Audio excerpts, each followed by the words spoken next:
This letter was written in August of 1951 by Edna Griffin to an unknown recipient. We only know the recipient of this letter is a girl because Griffin mentions Mama when talking about her. This letter was written because this person was recently arrested, and Edna wanted to communicate her admiration to this individual. For Edna to take the time to write to this person is a huge deal because of how important she was in the civil rights movement. Edna Griffin was born in 1909 in Kentucky. She later attended Fisk University, where she met her husband Stanley Griffin.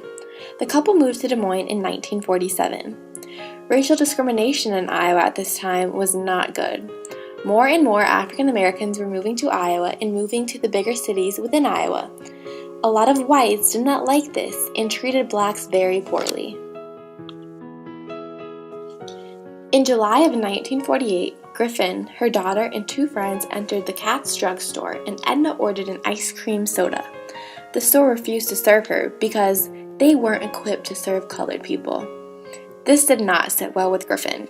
She organized boycotts and sit-ins and eventually sued the owners and went on to win the case. This was a huge feat for African American rights.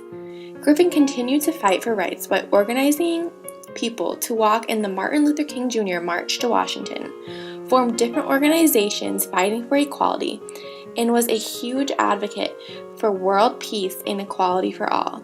She was a powerful figure in the civil rights movement, and everyone knew her importance in it. Throughout the entire letter, Edna has the purpose of changing the recipient's mood by attempting to uplift and encourage this individual. She first starts by talking about how she is finally to the point at night where the children are in bed and she has time to think. She is attempting to make the individual remember there are good things in life outside of a jail cell. She next tells the recipient of how many people, including herself, admire her courage, but they do not know how to make it count. Griffin is attempting to encourage the individual by letting her know people really do care and admire her bravery.